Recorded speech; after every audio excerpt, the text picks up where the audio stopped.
கிறிஸ்துவுக்குள் அன்பாளிக்கப்பட்ட அன்புக்குரிய சகோதர சகோதரே, யாவருக்கும் கிறிஸ்துக்களாக அன்பையும் வாழ்த்தையும் தெரிவித்துக் கொள்கிறேன். தேவன் தாமின் கிருபையாக தந்த நாளுக்காக நன்றியோடு சோத்திருக்கிறேன்.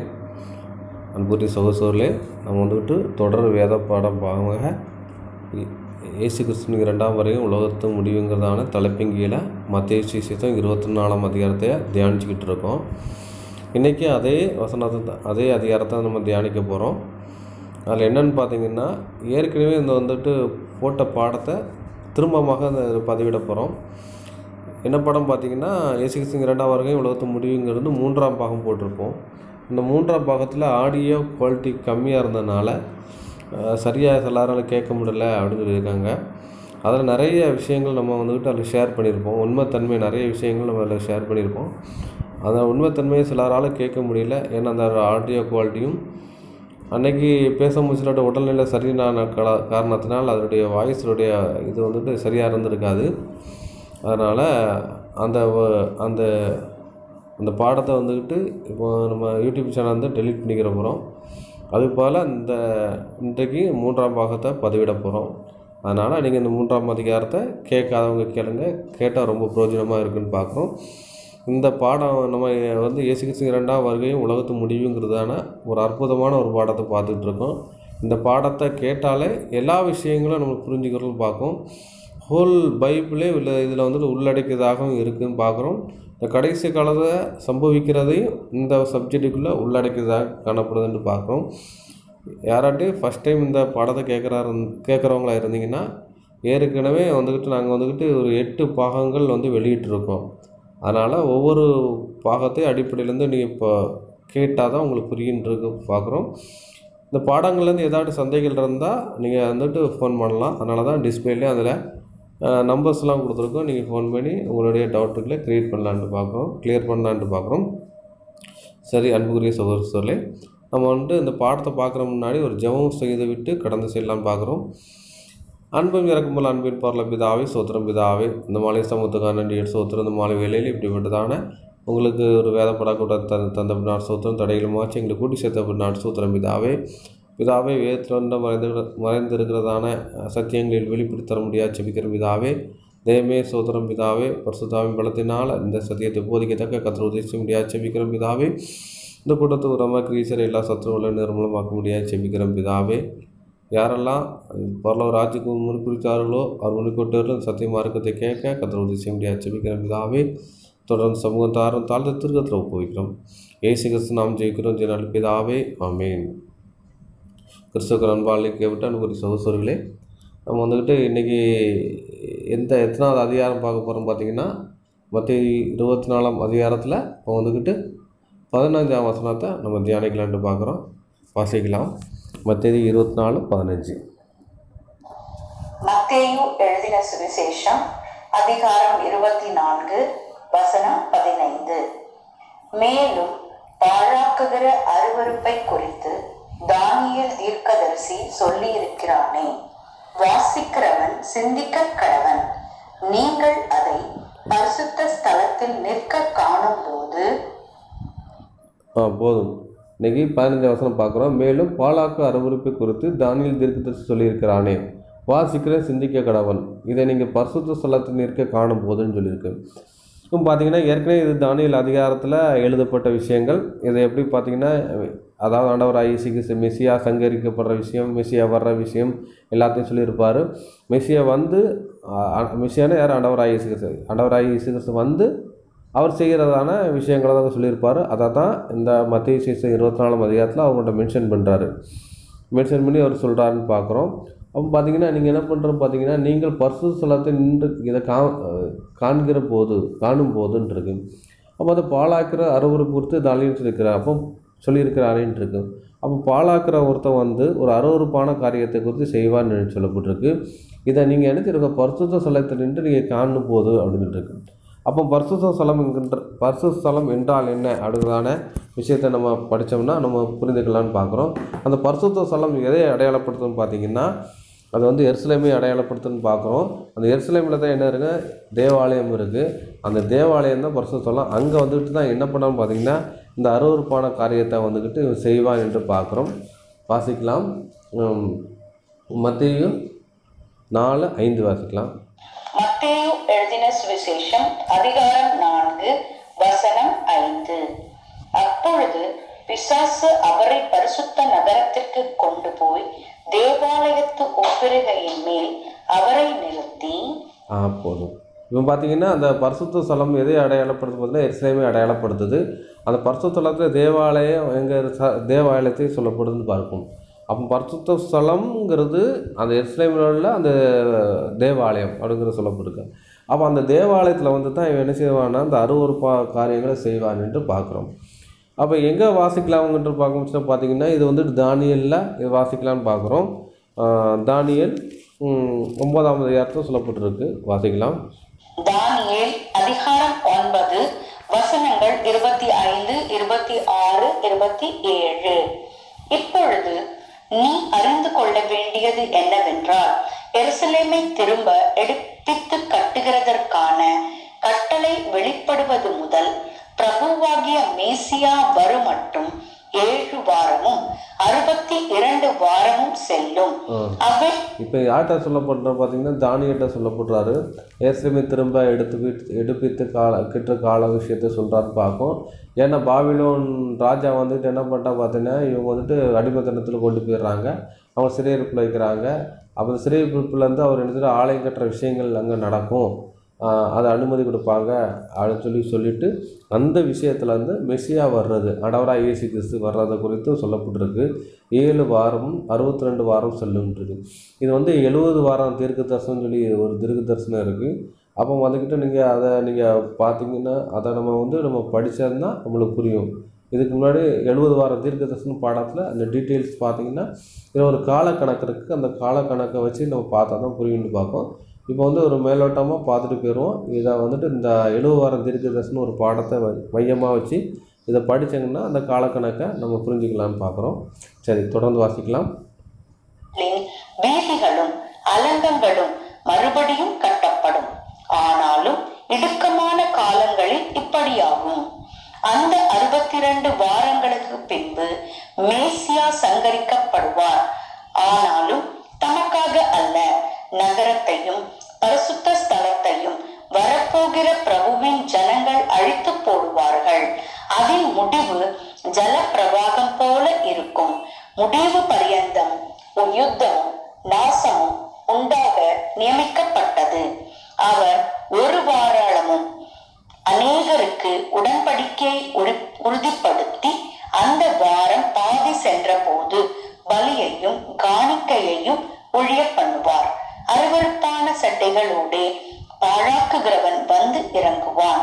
நிர்ணயிக்கப்பட்டிருக்கிற நிர்மூலம் பாழாக்குகிறவன் மேல் தீரு மட்டும் சொரியும் என்றான். போதும். பார்த்தீங்கன்னா அவருடைய இயேசு கிறிஸ்துவனுடைய அதாவது ரேன்சம் அவருடைய ஈடுபலி கொடுக்குற விஷயத்த சொல்கிறான்னு பார்க்குறோம். வந்துட்டு அவர் அந்த ஒரு வாரமும் அநேகருக்கு உடன்படிக்கை உறுதிப்படுத்தி இருக்கும். அப்போ அவர் நினைச்சிட்டாரு ஒரு அநேக பேருக்கு நினைச்சிட்டு ஒரு அந்த விஷயங்களை உடன்படிக்கை உறுதிப்படுத்தின்ட்டுருக்காரு. அப்போ அந்த என்ன பார்த்தீங்கன்னா உடன்படிக்கை என்றால் என்ன அப்படின்னா அவருடைய சத்திய உபதேசத்தை தான் இதை அடையாளப்படுத்துன்னு பார்க்குறோம். எபிரேயர் 10:16 சொல்லப்பட்டிருக்கு. அந்த நாட்கள் பின் நான் அவர்களோடு பண்ண உடன்படிக்கையாவது, நான் அவருடைய பிரமாணங்களை அவருடைய இருதயத்தில் வைத்து அவர்களை அவருடைய மனதில் எழுதுவேன் என்று கர்த்தர் சொல்கிறார் என்றது. அவர்களுடைய பாவங்களையும் அவருடைய அக்கிரமத்தையும் நான் இனி நினைப்பதில்லை என்பதில்லை சொல்கிறார் என்று. அதுக்கு முந்திர வசனத்தை பார்த்தீங்கன்னா 14ஆம் வசனம் சொல்ல முடிஞ்சிருக்க. ஏனெனில் பரிசுத்தமாக்கப்படுகிறவர்களை ஒரே பலியினாலே இவர் என்றென்றைக்கும் பூர்ணப்படுத்துகிறார். இதை குறித்து பரிசுத்த ஆவியானவர் நமக்கு சாட்சி சொல்லியிருக்க என்றார். அப்போ வந்து நீங்கள் இந்த எபிரேயர் 10ஆம் அதிகாரத்தை நீங்கள் தொடர்ந்து வாசித்தினா இயேசு கிறிஸ்துவனுடைய அவருடைய ரேன்சம் ஈடுபலியை கொடுத்து இங்கே நிறைய விஷயங்கள் சொல்லப்பட்டிருக்குன்னு பார்ப்போம். அதனால தான் 5ஆம் அதிகாரத்தில் சொல்லப்பட்டிருக்கு. 4ஆம் அதிகாரம் அல்லாமலும் காளை வெள்ளாட்டுக்கடா இவற்றின் ரத்தம் பாவ நிவர்த்தி செய்யப்பட மாட்டாதே. ஆகையால் அவர் உலகத்து பிரவேசித்த போது பலியையும் காணிக்கையும் நீர் உருவம் இல்லை, ஒரு சரீரத்தை எனக்கு ஆயத்தப்படுத்தினீர் என்று சொல்லப்பட்டிருக்கு. அப்போ பார்த்தீங்கன்னா அதான் 7ஆம் வசனத்தை சொல்லுங்க. அப்பொழுது நான் தேவனே உம்முடைய சித்தத்தின்படி செய்ய இதோ வருகிறேன், புஸ்தகத்தில் என்னை குறித்து எழுதியிருக்கிறேன் என்று சொன்னேன் என்றார். அவன் பார்த்தீங்கன்னா அவர் வந்துக்கிட்டு இந்த விஷயங்களை அவர் சொல்கிறான்னு பார்க்குறோம். அவர் வந்து காணிக்கையும் பலியையும் விரும்பவில்லை, அது ஓய்வு பண்ணுற விஷயங்களை அங்கே சொல்கிறத அங்கே பார்க்குறோம். அப்போ என்ன பண்ணுறா பார்த்தீங்கன்னா அந்த காணிக்கையும் பலிகளையும் என்ன பண்ணுறா பார்த்தீங்கன்னா அங்கே வந்துட்டு ஓய்வு பண்ணுற விஷயம் எங்கன்னா அந்த இயேசு கிறிஸ்து வந்துட்டு ஒரு முச்சுப்பள்ளி வைக்கிறார். எங்கே வைக்கிறாருன்னா அவர் ரேன்சம் ஈடுபலி விஷயமா.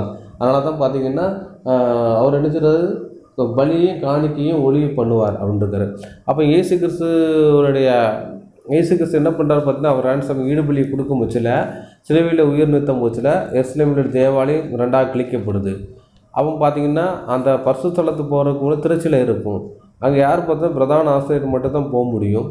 அப்போ பார்த்தீங்கன்னா அந்த திரைச்சிலை அதாவது கிழிக்கப்படுற எதை அடையாளப்படுத்தும் பார்த்தீங்கன்னா அந்த ஆசாரி ஊழியம் கிழிக்கப்படுறது என்று பார்க்குறோம்.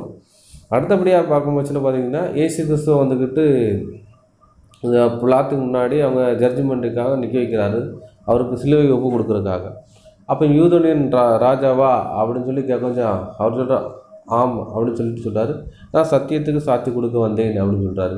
அப்போ சில விஷயங்கள் பேச நீ தேவனுடைய குமாரானா ஆம் அப்படின்னு சொல்ல முடியல, ஏதோ தேவதூசம் சொல்லிடுறான் அப்படிங்கிற சொல்லிட்டு என்ன செய்கிறாரு, அந்த பிரதான ஆசிரியர் என்ன பண்ணுறான்னு பார்த்தீங்கன்னா தன்னுடைய வஸ்திரத்தை கிழிக்கிறான்னு பார்க்குறோம். அப்போ இயேசு கிறிஸ்துவ என்றைக்கு அந்த சிலுவைக்கு ஒப்பு கொடுக்கும் போச்சுலையா இந்த சம்பவங்கள்லாம் நடக்குது.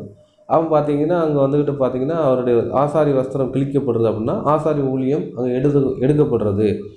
கிழிக்க ஒரு பேப்பரில் நம்ம எழுதிட்டோம்னு ஒரு உயில் எழுதுகிறாங்க, அந்த பேப்பரை நம்ம கிழிச்சு போட்டுட்டான்னு வைங்களேன், அந்த உயில் நினச்சதை செல்லுபடி ஆகாது. இல்லாட்டும் ஒரு ரூபா நோட்டு இருக்குது, அதை நினச்சிட்டது அந்த ரூபா நோட்டு கிழிஞ்சு போச்சுன்னு நினச்சுமா செல்லுபடி ஆகாது. அதே மாதிரி தான் இவர் என்ன பண்ணுறாருன்னா அந்த ஆசாரி ஊழியத்தை எல்லாத்தையுமே அங்கே வந்துட்டு ஓய்வு பண்ணுறார், அந்த விஷயத்தை சொல்லப்படுதுன்னு பார்க்குறோம். அடுத்தபடியாக பார்க்கும்போது பார்த்தீங்கன்னா இது எப்படி நடக்கும் எப்போ நடக்குதுன்னா அந்த களியும் பாணிக்கையும் ஓய்வு பண்ணுறாரு. அதுக்கப்புறம் பார்த்தீங்கன்னா அதுக்கப்புறம் என்ன நடக்கும் பார்த்தீங்கன்னா அதுக்கப்புறம் என்ன நடக்குன்னு பார்த்தீங்கன்னா அருவருப்பானவன் செட்டையில் கூட பாலாக்கருங்கிற வந்து இறங்குவான். செட்டை என்னென்னா பறந்து வந்து அப்படிங்கிறதான விஷயம் வந்து என்ன பண்ணுறான் பார்த்தீங்கன்னா பழகிற இறங்க வந்து நிர்ணயிக்கப்பட்டவன் நிர்மூலமும் பாலாக்கிறவன் மேல் தீரு மட்டும் சொருகின்னு இருக்கும். அப்போ நிர்ணயிக்கப்பட்டவன் சொன்னோன்னா அதுக்கு ஆயத்தப்படுத்துவன் அப்படின்னு அர்த்தம். எப்படி பார்த்தீங்கன்னா இந்த பாபிலோனுடைய ராஜபரம் அந்த நேபுகாத் நேச்சர் வந்துக்கிட்டு இவங்களை வந்துக்கிட்டு என்ன பண்ணுறாருன்னு பார்த்தீங்கன்னா அந்த இஸ்ரவேல் ஜனங்களை வந்துக்கிட்டு கேப்சர் பண்ணி வச்சுருக்கிறாரு. அதுக்கப்புறம் பார்த்தீங்கன்னா அவங்க வந்துட்டு என்ன பண்ணுறாங்கன்னா பாபிலோன் ராஜபரம் இருக்குது, அவங்கள வந்துட்டு மேதிய பெர்சியர் வந்து கவிழ்க்கிற விஷயம் சொல்கிறார். அதான் பகையை வந்துட்டு சுழட்டுவேன், உரிமைக்காரன் வந்து மட்டுன்ட்டு உரிமைக்காரன் அவன் வந்து செய்கிற விஷயம். அதே மாதிரி அதுவும் ஒரு டைம் பீரியட். அதே மாதிரி இங்கே என்ன பண்ணுற பார்த்தீங்கன்னா நிர்ணயிக்கப்பட்டவன் அப்படின்னா அவன் வந்து தான் அந்த விஷயங்கள் பண்ணணுன்னு இருக்கு. அது யார் பார்த்தோன்னா அந்த ரோமர் பேரரசு அவங்க வந்து என்ன பண்ணுறாங்க பார்த்தீங்கன்னா தீர்த்து ராயரால் என்ன பண்ணுறாங்க பார்த்தீங்கன்னா எருசலேம் தேவாலயம் தீக்கிரையாக்கப்படுறது. அதுக்கப்புறம் எருசலேம் தேவாலயத்தில் போயிட்டு அதை பார்த்தீங்கன்னா அந்த பொன் குத்து விளக்கையெல்லாம் என்ன பண்ணிட்டாங்க பார்த்தீங்கன்னா அங்கேருந்து கொண்டு போகிறாங்க. நீங்கள் ரோம அந்த இவங்க போர் செய்தவர்கள் டிஸ்பிளேயில் பார்ப்பீங்க அந்த பிக்சரை. அதே மாதிரி என்ன பண்ணுறாங்கன்னா யூதர்கள் வந்துட்டு என்ன பண்ணுறாங்க பார்த்தீங்கன்னா அவங்க வந்துட்டு அவங்க தேவாலயத்தை பரிசுத்தமாக அனுசரித்தாங்க, அவங்க தேவாலயம் தான் பெரிய விஷயமா நினச்சாங்க. அப்போ யூதர்கள் வந்து என்ன பண்ணிட்டாங்க பார்த்தீங்கன்னா அவங்க வந்துட்டு ரோமர் இருக்கிறத கிளர்ச்சி பண்ணுறாங்க. அப்போ இந்த கிளர்ச்சி பண்ண போச்சுன்னா என்ன பண்ணுறாங்க பார்த்தீங்கன்னா அது கிபி 66லேருந்து அந்த யூத போர் மாதிரி ஒரு சூழ்நிலை உண்டாகுது. யூத போர்னு சொல்ல போனால் அவங்க வந்துட்டு ரோமர் இருக்கிறத கிளர்ச்சி பண்ணுறாங்க. அப்போ பண்ண போச்சுன்னா அங்கே நடக்கிற சம்பவம் தான் அங்கே நடக்குது. அப்போ பார்த்தீங்கன்னா அங்கே வந்துட்டு என்ன பண்ணுற பார்த்தீங்கன்னா ஒரு 6000 யூதர்கள் கொல்லப்படுறாங்க. அதேமாதிரி ரோமர்களையும் அதேமாதிரி விஷயம் கொல்லப்படுறாங்க. அதனால் அவங்களுக்கு கோபம் உண்டாகி என்ன பண்ணிட்டாங்க பார்த்தீங்கன்னா அவங்க பெரிய விஷயமா நடக்கிற அந்த எருசலேம் தேவாலயம் அதை வந்து சுட்டரிக்கிறாங்க. எருசலேம் அவங்க துரத்து விடப்படுறாங்க. அதுக்கப்புறம் பார்த்திங்கன்னா அவங்க பொருட்கள் கொள்ளையாடப்படுது அப்படின்னு பார்க்குறோம்.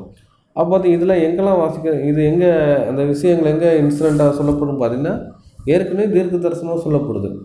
எப்படி ஆண்டவராக இயேசு கிறிஸ்து பலாக்கிற அறுவடைக்கு குறித்து தானியேல் தீர்க்கதரிசி சொல்லியிருக்கானே அப்படின்னு ஒரு மேற்கோள் காட்டினாரோ அதே மாதிரி பார்த்தீங்கன்னா இங்கே என்ன பண்ணிட்ட பார்த்தீங்கன்னா இங்கே ஒரு மேற்கோள் காட்டுறாரு. என்ன காட்டுறாருன்னு பார்த்தீங்கன்னா இங்கேயும் தேவாலயம் வந்துக்கிட்டு தேவாலயத்தில் வந்து அவங்க ரோமர்கள் வந்துக்கிட்டு வந்து அவர் சுதந்திரத்தை வந்து ஆலயத்தை தீட்டுப்படுற விஷயங்களை அங்கே சொல்லப்படுதுன்னு பார்க்குறோம். எங்கே வாசிக்கலாம் பார்த்தீங்கன்னா தானியேலில் சங்கீதத்தில் வாசிக்கலாம். சங்கீதம் 79 ஒன்றுலேருந்து வாசித்தா புரியுன்ட்டு பார்க்குறோம். வாசிக்கலாம். சங்கீதம் 79 அதிகாரம் 1 முதல் 8 வரை. தேவனே, புறஜாதியார் உமது சுதந்திரத்தில் வந்து உமது பரிசுத்த ஆலயத்தை தீட்டுப்படுத்தி எருசலேமை மண்மேடுகளாக்கினார்கள். உமது ஊழியக்காரரின் பிரேதங்களை ஆகாயத்து பறவைகளுக்கும் உமது பரிசுத்தவான்களின் மாம்சத்தை பூமியின் மிருகங்களுக்கும் இரையாக கொடுத்தார்கள். எருசலேமை சுற்றிலும் அவர்களுடைய இரத்தத்தை தண்ணீரை போல சிந்தினார்கள். அவர் பார்த்தீங்கன்னா தேவனே புறஜாதியர் மூணு சுதந்திரத்தில் வந்து அன்றது. புறஜாதி யாரை வெளிப்படுத்தும் பார்த்தீங்கன்னா இந்த ரோம பேரரசர்லன்னு வராங்க. வந்து என்ன பண்ணுறாங்க பார்த்தீங்கன்னா அவங்க தான் ஒரு ஆலயக்குள்ளே யாரை இஸ்ரேவேலர்கள் அவங்க யாரும் ரோமர் ஆலயக்கீழே இருக்காங்க, ஒரு அடிமைத்தனத்தில் இருக்காங்க. இருக்கிற விஷயம் பார்த்தீங்கன்னா அப்போ என்ன பண்ணுறாங்கன்னா இயேசு கிறிஸ்து மரித்து பரமேறு போனதுக்கப்புறம் அடுத்த பார்த்தீங்கன்னா அவங்களுக்கு அதுக்கப்புறம் யூத புரட்சிகள் அங்கே ஆரம்பிக்க அவங்க வந்துட்டு ரோமருக்கு தான் நிறைய கிளர்ச்சிகள் பண்ணுறாங்கன்னு பார்க்குறோம். அப்படி இருக்கும் பட்சத்தில் அவன் என்ன பண்ணுறான் பார்த்தீங்கன்னா அவங்க வந்து யுத்தத்துக்குள்ளே போகிறாங்க. போகும்போது பார்த்தீங்கன்னா அங்கே என்ன நடக்கும் பார்த்தீங்கன்னா புறஜாதிகள் சுதந்திரத்தில் வந்து சுதந்திரம்னா அவன் அபிரகாமுக்கு சுதந்திரமாக எதை கொடுத்தாருன்னு பார்த்தீங்கன்னா அவர் தேசத்தை கொடுத்தாரு. அப்போ அவங்களுக்கு வந்துட்டு எருசலேம் அவங்களுக்கு வந்துட்டு அந்த தேசமாக கொடுக்குறான்னு பார்க்குறோம். அதான் இஸ்ரேவேலை வந்துட்டு ஃபாதர்லேண்ட் அப்படின்னு சொல்லுவாங்க. அப்போ அபிரகாமுக்கு கொடுத்தாரு. அபிரகாம் வந்துட்டு ஈசாக்கு ஆசீர்வதித்து அந்த ஆசீர்வாதத்துக்குள்ளே போகிறாரு. ஈசாக்கு யாக்கோப்பை ஆசீர்வதிக்கிறாரு. யாக்கோப்பை தான் இஸ்ரேவேலுங்கிறதான பேர் அவங்களுக்கு கொடுக்கப்பட்டிருக்கு. அந்த தேசத்துக்கு இஸ்ரேவேலுங்கிறதான அந்த தேசமாக அழைக்கப்படுது. இஸ்ரேவேலுடைய பிள்ளைகள் அந்த தேசத்தில் பிள்ளைகள் இஸ்ரேவேல் பிள்ளைகள் என்று அழைக்கப்படுது. இவங்க வந்துட்டு என்ன பண்ணுறாங்க பார்த்தா இந்த ஆலயத்தை தீட்டுப்படுத்தி எருசலேம் மண்மேடாகிட்டாங்கன்னா என்ன பண்ணுறாங்கன்னா அங்கே தீக்கு எறியப்பட்டு அவங்க எல்லாத்தையும் வந்துட்டு அவங்க நொறுக்குறாங்கன்ட்டு பார்க்குறோம். அதனால தான் எங்கே வாசிக்கலாம்னு பார்த்தீங்கன்னா லூக்காலாம் வாசிக்கலாம். லூக்கா வந்துட்டு 19:43 வாசிக்கலாம். ஆண்டவராக இயேசு கிறிஸ்துவே அது சொல்லியிருக்கான்னு பார்க்குறோம். லூக்கா 19 41 வாசிக்கிறேன். அவர் சமீபமாய் வந்தபோது நகரத்தை பார்த்து அதற்காக கண்ணீர் விட்டு அழுது, உனக்கு கிடைத்த இந்த நாளிலாகிலும் உன் சமாதானத்துக்கு ஏற்றவில்லை நீ அறியாதிருந்தால் நலமாக இருக்கும். இப்பொழுது அவைகள் கண்களுக்கு முன்பு உன் கண்களுக்கு மறைவாக இருக்கிறது அப்படின்றது. அப்போ சமாதானத்தை ஏற்றவில்லை நீ அறியாதிருக்கனாலான்றது. அப்போ பார்த்தா அவங்க என்ன பண்ணுறாங்க பார்த்தீங்கன்னா சமாதானத்தை சுவிசேஷத்து தான் அவங்களுக்கு கொடுக்கப்பட்டிருக்கு. அவங்க வந்து அறிந்தறியாதிருந்தனாலால் அவங்க அறியலை அந்த விஷயங்களை. அப்போ அறிந்திருந்தாங்கன்னா அதில் வந்து அவங்க தப்பி வச்சுருக்கலாம். நீங்கள் அதை தேவனுடைய சுவிசேஷத்தை அவங்க வந்துட்டு ஏற்றுக்கொள்ளன்ட்டு பார்க்குறோம். அப்போ பார்த்திங்கன்னா அதனால் பார்த்திங்கன்னா உன்னை சந்திக்கும் காலத்தை நீ அறியாத போனபடினால் அப்படின்றது. அப்போ பார்த்திங்கன்னா காலை நிறைவேறின போது அவர் என்ன இருக்கிறாரு, அவர் வந்துடுறாரு. இயேசு கிறிஸ்து மெஸ்ஸியை வந்தது அவங்க அவர் வந்து அறியாலை. அதான் சொல்லப்பட்டிருக்கா. இயேசு கிறிஸ்து அவங்க மெஸ்ஸியாவும் ஏற்றுக்கொள்ளலை. அதனால் உன்னை சந்திக்கும் காலத்தை நீ அறியாமல் போனபடினால் அன்றிருக்கு. அப்போ என்ன இவங்க அறியாமல் போனபடினால் உன் சத்துருக்கள் உன்னை சூழ மதில் போட்டு உன்னை வளைத்து கொண்டு எப்பக்கத்திலும் உன்னை நெருக்கின்றது. இப்போ பார்த்து சத்துருக்களை சத்துருக்களை மாற்றிட்டாருன்னு பார்த்தீங்கன்னா ரோமர்கள். இப்போ ரோமருக்கு கீழே அவங்க ஆளியாக இருந்தாங்க. இன்றைக்கி அவங்க வந்துட்டு அவங்கள பெரிய லெவலில் நினச்சிட்டு இருந்தாங்க. இப்போ அவங்களே நினச்சிதான் ஒன்று சத்துருக்களாக மாற போகிறாங்க அப்படிங்கிற விஷயம் சொல்கிறாரு பார்க்கணும். உன்னையும் உன்னுள்ள பிள்ளைகளும் தரையாக்கி போடும் உன்னிடத்தில் ஒரு கல்லின் மேல் ஒரு கல் இராதபடி செய்யும் நாட்கள் உனக்கு வரும் என்றார். அப்போ பார்த்திங்கன்னா ஒரு கல், அதாவது என்ன பண்ணுற பார்த்திங்கன்னா இங்கே எல்லாமே அழிக்கப்படுற விஷயம் அப்படின்னு சொல்லப்போன்னு பார்க்கும். அதே மாதிரி ஏற்கனவே சங்கீதத்துலேயும் ஒரு தீர்க்க தரிசனமாகவே ஏற்கனவே சொல்லி வச்சுருக்கிறான்ட்டு பார்க்கும். அப்போ ஒரு கல்லின் மேல் ஒரு கல் இராதபடி நீ அழிக்கப்பட்டு போவாய் அப்படிங்கிற விஷயத்த சங்கீதம் தாவீது மூலமாக ஒரு தீர்க்க தரிசனம் சொல்லிட்டான்னு பார்க்குறோம். அதை பார்த்திங்கன்னா அதுதான் வந்து என்ன பண்ணுறாங்க எருசலேமே மண்மேல ஆக்கி அப்படின்றது. அப்போ எருசலேம் மதிலெலாம் இடிச்சிடறாங்க பார்க்குறோம். அதுக்கப்புறம் பார்த்தீங்கன்னா உமது ஊழியக்கார பிரேதங்களை ஆகாயத்து பறவைகளுக்கும் அப்படின்றது. உமது பரிசுத்தவானுடைய மாம்சத்தை பூமியின் மிருகங்களுக்கு இரையாக கொடுத்தார்கள் அப்படின்றது. அப்போ பார்த்திங்கன்னா இயேசு சேவானை என்ன பண்ணிட்டாங்க பார்த்திங்கன்னா கல்லால் அடிஞ்சு கொண்டுட்டாங்க. அதுக்கப்புறம் பார்த்தாங்கன்னா என்ன நடந்துச்சுன்னு பார்த்தீங்கன்னா அவர் இயேசு சீசர்களுக்கு அப்புறம் ரத்த சர்ச்சை மறிக்க வேண்டிய சூழ்நிலை இருந்துச்சு. யாக்கோப்பை என்ன பண்ணிட்டாங்க பார்த்தீங்கன்னா சிரசேதம் பண்ணுறாங்கன்னு பார்க்கும். இப்போ ரோமர் காலத்தில் இருக்கும். சரி, இதனால் என்ன பண்ணிட்டாங்க பார்த்தீங்கன்னா எருசலேமை சுற்றில் அவருடைய ரத்தங்களை தண்ணீரை போல சிந்தினார்கள். அவர்கள் அடக்கம் பண்ணுவார் இல்லை. அப்போ பார்த்தீங்கன்னா யாரை அடக்கம் பண்ணுவார் பார்த்தீங்கன்னா அவங்கள அதாவது கல்லெறிஞ்சு கொள்கிறவங்கள என்ன செய்வாங்கன்னா அவங்களாம் சபிக்கப்பட்டவங்க அப்படின்னு சொல்லி நியாயப்பிரமாணத்தில் என்ன செய்வாங்க அப்படி போட்டு போயிடுவாங்க. ஆனால் பார்த்திங்கன்னா இவங்க அப்படி தான். ஏன்னா வந்துக்கிட்டு சிஸ்டர்களை வந்துக்கிட்டு இவங்க போய் அந்த விஷயங்களில் இவங்க கொண்டுட்டாங்கன்னா அவங்க போய் சிஸ்டர்களை எடுத்து அடக்க போனால் இவங்களையும் பிடிச்சிக்கிடுவாங்க. அதனால் அப்படிப்பட்ட ஒரு அவல நிலைக்குள்ள அங்கே நினச்ச தள்ளப்பட்டாங்க. ஏன்னா சிஸ்டர்களும் ஓடி ஒளிய வேண்டிய சூழ்நிலை இருந்துச்சுன்னு பார்க்கணும்.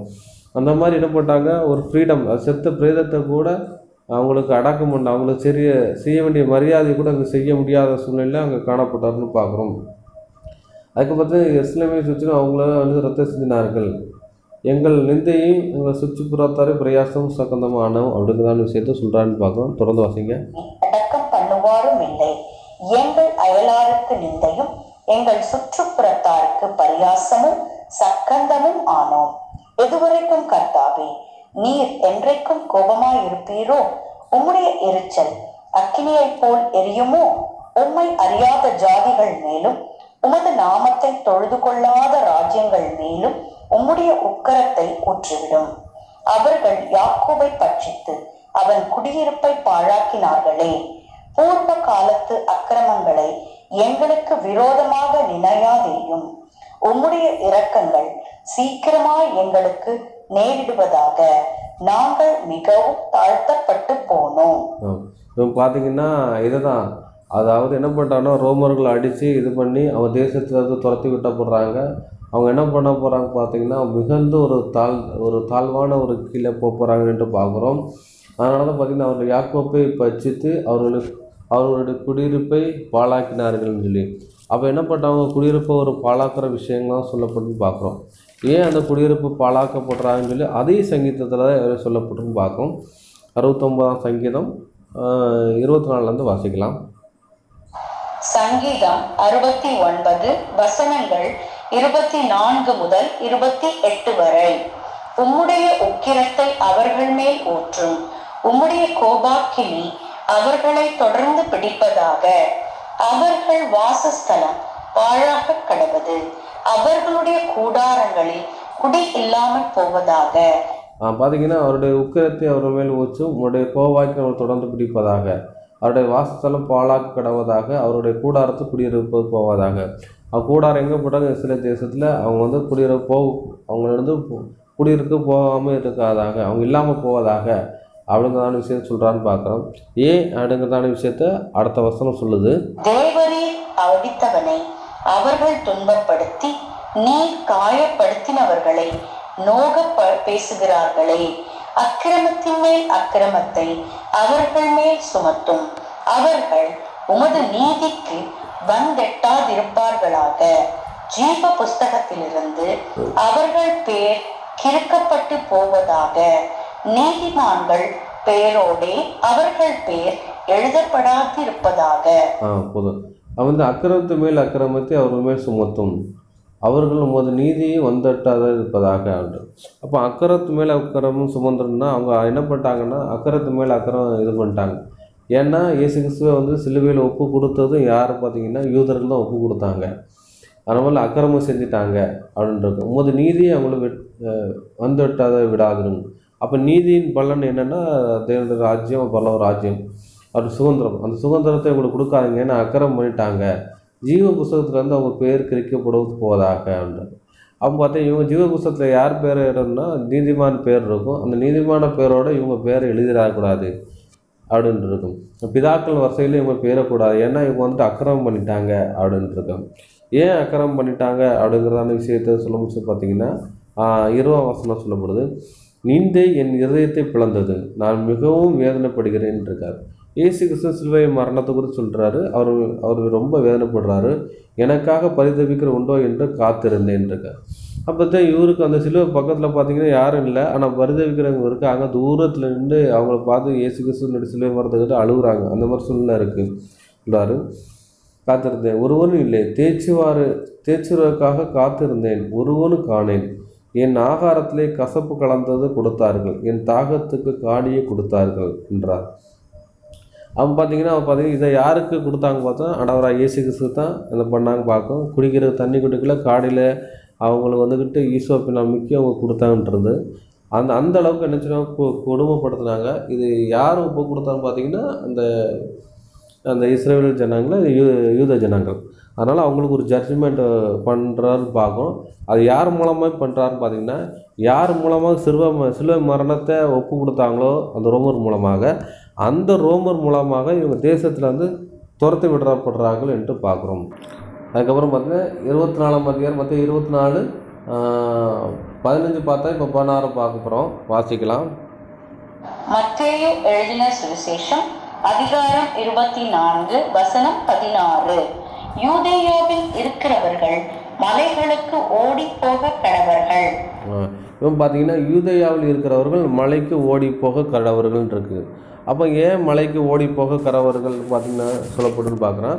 அதான் முன்னாடி வந்து இன்சிடெண்ட்டு என்ன இன்சிடெண்ட் பார்க்க பார்த்தீங்கன்னா, அப்போ யூதர்கள் வந்துக்கிட்டு என்ன பண்ணிட்டாங்க பார்த்தீங்கன்னா, அதான் அவர்கள் வந்துக்கிட்டு இயேசு கிறிஸ்து ஒப்பு கொடுத்தாங்க. அதனால் ஒரு ஜட்ஜ்மெண்ட் வருது. இப்போ இந்த எருசலேம் தீக்கிரையப்படுது, எருசலேம் மண்மேடாகப்படுது.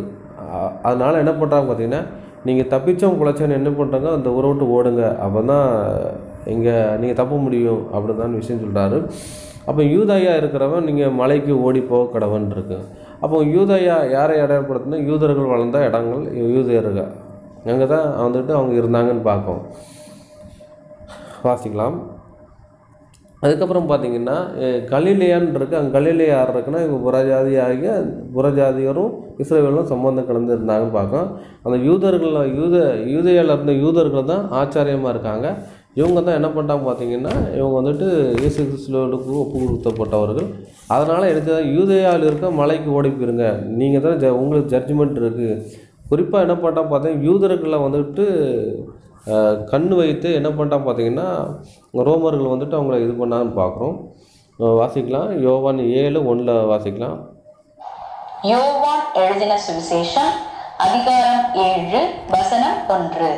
இவைகளுக்கு பின்பு யூதர்கள் இயேசுவை கொலை செய்ய வகை தேடினபடியால் அவர் யூதேயாவிலே சஞ்சரிக்க மனதில்லாமல் கலிலேயாவிலே சஞ்சரித்தார்.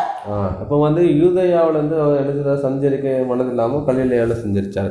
இப்போ கலிலேயில் யார் இருக்காங்கன்னா, இஸ்ரவேலில் அந்த சம்பந்தம், அதாவது புறஜாதியோட சம்பந்தம் கலந்தவர்கள். யார் பேதுரு, மற்றபடி அவர் சீஷர்கள் அநேக பேர் எங்கே இருந்தால் கலிலேயாவில் இருந்தாங்க அப்படின்னு பார்க்கும். அது கலிலேயா ஒரு கடற்புற கிராமமாக இருந்தது பார்க்குறோம். யூதர்கள் வந்துட்டு எங்கே இருந்தாங்க பார்த்தீங்கன்னா, இந்த யூதேய தேசத்தில் இருந்தாங்க அப்படின்னு பார்க்கும். இவர்கள் தான் என்ன பண்ணாங்கன்னா, இயேசு கிறிஸ்து வந்துக்கிட்டு அந்த சிலுவை கொல்றதுக்கு அவங்க தான் ஒப்பு கொடுத்தாங்க.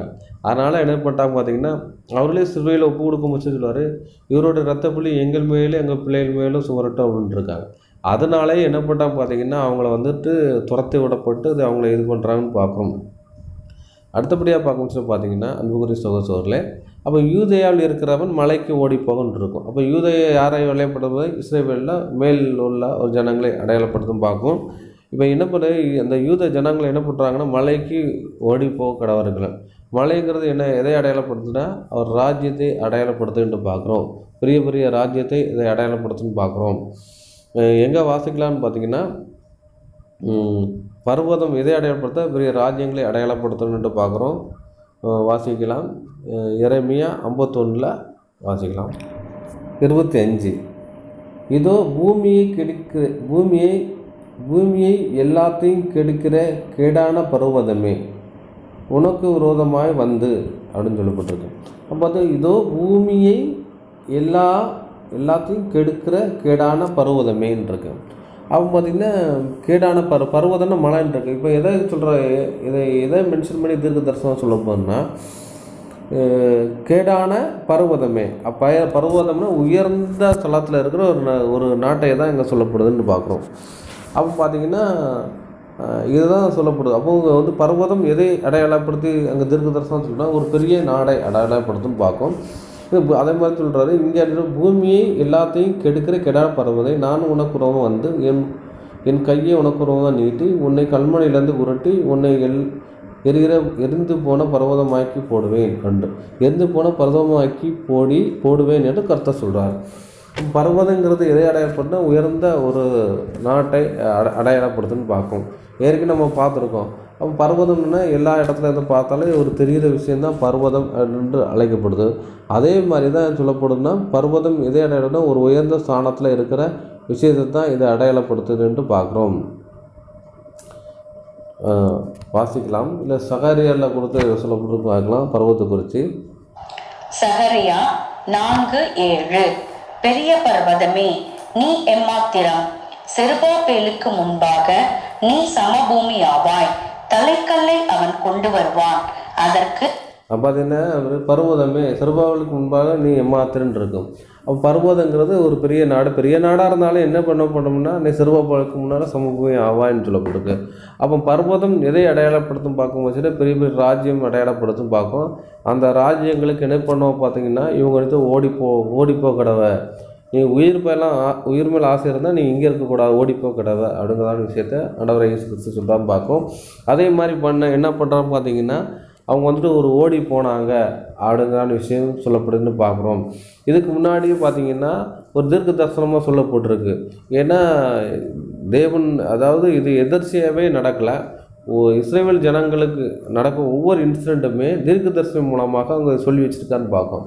அவங்க தீர்க்க தரிசனம் மூலமாக சொல்லினார். ஏன்னா இயேசு கிறிஸ்துவ அவங்கள ஏற்றுக்கல. அதை தான் அவர் சொல்லிட்டுருக்காரு, நீ சந்திக்க காலத்தை நீ அறியாத போன அப்படிங்கிறான விஷயம் சொன்னான்னு பார்க்கும். அதே மாதிரி எரேமியா தீர்க்க தரிசனத்தை கூட சொல்லியிருப்பார். நான் என்ன பண்ணுறேன்னு பார்த்தீங்கன்னா மீன் பிடிக்கிறவர்களை கொண்டு உனக்கு அனுப்புவேன், நீங்கள் அவனுக்கு செவி கொடுக்கல அப்படிங்கிற மீன் பிடிக்கிற அனைவரை அழைப்புவேன், அவர்களுக்கு நீ என்ன பிடிப்பார்கள், அதன் பின்பு வேட்டைக்காரன் அனுப்புவேன் அப்படிங்கிறான விஷயத்தை சொல்கிறான்னு பார்க்குறோம். எரேமியாவில் வாசிக்கலாம். எரேமியா 16:5.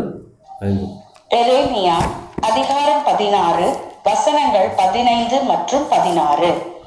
இஸ்ரவேல் புத்திரரை வட தேசத்திலும் தான் அவர்களை துரத்திவிட்ட எல்லா தேசங்களிலும் இருந்து வரப்பண்ணின கர்த்தருடைய ஜீவனை கொண்டு சத்தியம் பண்ணுவார்கள், நான் அவர்கள் பிதாக்களுக்கு கொடுத்த அவர்களுடைய தேசத்துக்கு அவர்களை திரும்பி வர பண்ணுவேன் என்று கர்த்தர் சொல்லுகிறார். இதோ நான் மீன் பிடிக்கிற அநேகரை அழைத்தனுப்புவேன், இவர்கள் அவர்களை பிடிப்பார்கள். அதற்கு பின்பு வேட்டைக்காரராகிய அநேகரை அழைத்தனுப்புவேன், இவர்கள் அவர்களை எல்லா மலைகளிலும் எல்லா குன்றுகளிலும் கண்மலைகளின் வெடிப்புகளிலும் வேட்டையாடுவார்கள். போதும். இது என்ன பார்த்தீங்கன்னா இஸ்ரேவேலை ஏற்கனவே அடிமைத்தனத்துலேருந்து கூட்டி சேர்க்கிறாரு.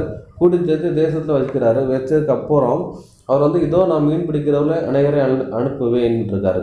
அதை மீன் பிடிப்பர் யாரை அனுப்புகிறோன்னா மீன் பிடிக்கிறதுல கொண்டு சுவிசேஷன் சொல்கிறாரு. அவர் சுவிசேஷன் சொல்லி இவர்கள் அவர்களை பிடிப்பார்கள் இருக்கார். அப்போ பார்த்தீங்கன்னா மீன் பிடிக்கிறவங்க குறித்து சத்தியத்தை அவர்களும் சொல்கிறாங்க. சொல்கிற போச்சு அவங்க என்ன சொல்கிறாங்க, அதை ஏற்றுக்கொண்டவங்க சபையாக மாறுறாங்க. ஏற்றுக்கொள்ளாதவங்க என்ன பண்ணுறாங்க பார்த்தீங்கன்னா அவங்கள தேசமாக அவங்க இது பண்ணுறாங்க. ஏன்னா அதான் ஆண்டவர் இயேசு கிறிஸ்து சொல்கிறாரு, அந்த மரத்தை குறித்து சொல்கிறாரு, இந்த கனி கொடுக்கும் அப்படின்னு நினைக்காரு. 3 வருஷம் கனி கொடுக்கும் பார்க்காரு, இது பண்ணல. அப்போ இன்னும் கொஞ்சம் பொறுக்கட்டும் அப்படின்னு இருக்காரு. அப்போ 3 வருஷம் ஊழியஞ்சிறாங்க, அவங்க கனி கொடுக்கல. 3ஆம் வருஷம் கழிச்சதுக்கப்புறம் என்ன பண்ணுறாரு, கொத்தி எரி போடுங்க அப்படின்றாரு. அதை கொத்தி எரி போடுற விஷயம் என்ன பண்படுத்துறது. இவங்க நினைக்கிற தேசத்தில் எழுதுறாரு ஒரு ஜட்ஜ்மெண்ட்டுக்கு நேராக இவங்க எடுத்துறாங்க, இது பண்ணுறாங்க பார்க்கும். அதற்கு அவர்கள் வேட்டைக்காரராக அநேகரை அழைத்து அனுப்புவேன், அவர்கள் எல்லா மலையிலும் குண்டு மேலும் கண்மணி வெடிப்பிலும் வேட்டையாடுவாங்க. எனவே இவங்களெல்லாம் அடித்து துரத்த போடுறாங்கன்னு பார்க்கும். அது என்ன பண்ணுற வேட்டைக்காரராக என்னதாங்க இவர்களை யார் அந்த இரும்பு பற்களான அந்த ரோம பேராசை இரும்பு பற்கள்னு சொல்கிறாங்க. இவங்க வேட்டையாடுறாங்க. வேட்டையாடு இவர்களை மலைகளிலும் குன்றுகளிலும் கண்மணி வெடிப்பிலும் வேட்டையாடுவாருன்றது. இவங்க என்ன பண்ணாங்க பார்த்தீங்கன்னா அந்த தேசத்துலேருந்து துரத்தி விட போச்சுன்னா என்ன பண்ணாங்கன்னா 2 பேரெல்லாம் போகக்கூடாது, அவன் தனித்தனியாக தான் ஓடணும், எங்கே ஓடணுமோ ஓடிக்கொண்டிருக்கு. அப்போ பார்த்தீங்கன்னா இஸ்ரவேல் ஜனங்கள் அந்த அந்த தேசத்துலேருந்து துரத்தி விடப்பட முடியல, ரொம்ப நாள் துரத்தப்பட முடியல. குடும்பம் வந்து இப்போ தாய் தப்பும் தனியாக பிள்ளை எல்லாரும் உலகமெங்கு சிதறண்டு போனார்கள் என்று பார்க்கும், இந்த வரலாறு சொல்கிறேன்னு பார்க்கும். அப்போ மீன் பிடிக்கிறதுல யாரை அடையாளப்படுத்தணும் பார்க்கும் பார்த்தீங்கன்னா அவர் வந்துக்கிட்டு சீசர்களை அடையாளப்படுத்தணும்னு பார்க்குறோம். வாசிக்கலாம். அதிகாரம் 4 வசனங்கள் 18 மற்றும் 19. இயேசு கலிலேயா கடலோரமாய் நடந்து போகையில் மீன் பிடிக்கிறவர்களாய் இருந்த 2 சகோதரராகிய பேதுரு எனப்பட்ட சீமோனும் அவன் சகோதரன் அந்திரேயாவும் கடலில் வலை போட்டு கொண்டிருக்கிற போது அவர்களை கண்டு, என் பின்னே வாருங்கள், உங்களை மனுஷரை பிடிக்கிறவர்களாக்குவேன் என்றார். பார்த்தீங்கன்னா அப்போ சீசர்களை அவனை கொண்டு போய் என்ன பண்ணுறாங்கன்னா கடலோர மக்கள் அந்த அவர்களை வச்சு தான் என்ன பண்ணுறான்னு பார்த்தீங்கன்னா கடலோர அந்த ஜனங்களை கொண்டு தான் என்ன பண்ணுறான்னு பார்த்தீங்கன்னா அவங்க வந்துக்கிட்டு மனுஷனை பிடிக்கிறது சத்தியத்தை அவங்க சொல்கிற விஷயங்கள் பண்ணுற விஷயங்களை என்ன பண்ணுறாரு அவர் டூலாக யூஸ் பண்ணுறான்னு பார்க்குறோம். இவங்க வந்துட்டு அந்த அவங்க பின்னாடி போகாதவங்க, அதாவது சபை வகுப்புக்குள்ளே வராதவர்களை என்ன பண்ணுறாங்க பார்த்தீங்கன்னா தேசத்தில் துரத்து விடுற விஷயங்கள் பண்ணுறான்னு பார்ப்போம். இதுதான் அப்போஸ்தலனாகிய பவுல் வந்துட்டு பேதுரு நிருபத்தில் சொல்கிறான்னு பார்க்குறோம். எங்கே வாசிக்கலாம்னு பார்த்தீங்கன்னா எபிரேயரில் வாசிக்கலான்னு பார்ப்போம். எபிரேயரில் வந்துட்டு 11ஆம் அதிகாரத்தில் சொல்லப்படுதுன்னு பார்க்குறோம். எபிரேயர் 11 வந்துக்கிட்டு 38 வாசிக்கலாம், 37 36 வாசிக்கிறேன். வேறு சிலர் நிந்தைகளையும் அடிகளையும் கட்டுகளையும் காவலையும் அனுபவித்தார்கள், கல்லெறியுண்டார்கள், வாளால் அறுப்புண்டு போனார்கள். அதான் நம்ம சங்கீதத்தில் பார்த்தோம்ல, அவர்களை வந்துக்கிட்டு சிரசேதம் பண்ண விஷயங்கள் அதெல்லாம் சொல்கிறப்ப அதை தான் இது சொல்லப்பட்டு பார்க்கும். கல்லெறியுண்டார்கள், வாளால் அறுப்புண்டார்கள், பரீட்சை பார்க்கப்பட்டார்கள், பட்டயத்தான் விட்டுண்டு மறித்தார்கள், செம்பரியாட்டு தோள்களையும் வெள்ளாட்டு தோள்களையும் போர்த்து கொண்டு திரிந்து குறையும் உபத்திரவத்தையும் துன்பங்கள் அணிவித்தார்கள். யாரும் பார்த்தீங்கன்னா இது வந்துட்டு சபையாருக்கு இது நடந்துச்சு. அதுக்கப்புறம் பார்த்திங்கன்னா சபையார் அந்த கவுண்டு இவங்க என்ன பண்ணுறாங்க, ரத்தத்தை சிந்தி இது பண்ணாங்க அவங்கள. அவங்க பார்த்திங்கன்னா அவங்கெல்லாம் போனதுக்கப்புறம் அது என்ன நடந்துச்சுன்னு பார்த்தீங்கன்னா இவங்களுக்கு ஒரு ஜட்ஜ்மெண்ட்டு வந்துட்டு, யாருக்கு, இஸ்ரவேல் ஜனங்களுக்கு. என்ன நடந்துச்சு பார்த்திங்கன்னா உலகம் அவங்களுக்கு பாத்திரமாக இருக்கவில்லை, அவர்கள் வனாந்தரத்திலும் மலைகளிலும் புகைகளிலும் கண்மலை பூமியின் வெடிப்புகளும் சிதறொன்று அலைந்தார்கள். இவங்க பார்த்திங்கன்னா இவங்க வந்துட்டு இந்த சிதறொன்று அலைகிற விஷயங்கள் பண்ணிட்டான்னு பார்க்குறோம். அதுக்கப்புறம் பார்த்திங்கன்னா சீசரில் வந்துட்டு என்ன பண்ணிட்டாங்க, சீசஸுக்காக அங்கங்கே என்ன பண்ணிட்டாங்க பார்த்தீங்கன்னா சீசஸ்ன்னு சொல்லி பார்க்காங்க, கேட்கல. அப்போ வந்து நீங்கள் கேட்கல, முதலாவது உங்களுக்கு நாங்கள் அறிவிக்க வேண்டியதாக இருந்துச்சு, நீங்கள் அபாத்திரானா தள்ளி விட்டனால நாங்கள் புறஜாதிக்கு போகிறோன்னு சொல்லி என்ன பண்ணிட்டாங்க, அவங்கவுங்க ஒவ்வொரு தேசத்துக்கும் புறப்பட்டு போயிட்டாங்க பார்க்கோம். தோமா எங்கே வந்தார், இந்தியாவுக்கு வந்துட்டார். அவங்கவுங்க போனதுக்கப்புறம் பார்த்தீங்கன்னா சீசஸ் அவங்கள்ட்ட அவங்கள விட்டு வெளியே போகுது. அப்போ வெளியே போனதுக்கப்புறம் இந்த ஜனங்கள் இருந்து என்ன வேஸ்ட் ஆகுங்கிறதா என்ன பண்ணுறாரு, அந்த தேசத்தை துரத்தி விட்டப்படுறோம் பார்க்குறோம். அதனால் கண்மலை வெடிப்பு அப்படி தான். என்ன கண்மலை வெடிப்புனா பெரிய பெரிய எங்கே பண்ணுறாங்கன்னா சின்ன சின்ன நாடுகள் பெரிய நாடுகள் எல்லா இடங்களுக்கு நினைச்சிடாங்க யூதர்கள் வந்துக்கிட்டு சிதறொன்று அடைந்தார்கள் பார்க்கும். பெரிய நாடுகள் சின்ன நாடுகளுக்கும் போனாங்க பார்க்கும். இந்தியா தேசத்தில் கூட யூதர்கள் வந்தார்கள் என்று கூட ரெக்கார்டு இருக்குதுன்னு பார்க்குறோம். அதனால் துரத்தி விடுற அனுபவங்களை சொல்லப்படுன்னு பார்க்குறோம். அடுத்தபடியாக பார்க்கும் சொல்லி பார்த்தீங்கன்னா மத்தேயு 24:17 வாசிக்கலாம். மத்தேயு எழுதின சுவிசேஷம் அதிகாரம் 24 வசனம் 17. வீட்டின் மேல் இருக்கிறவன் தன் வீட்டிலே எதையாகிலும் எடுப்பதற்கு இறங்காதிருக்க கடவன். வீட்டில் மேல் இருக்கிறவன் தன் வீட்டில் எதையாட்டு இறங்குறதுக்கு எடுக்காதிருக்கான்னு கடவன் இருக்கும்.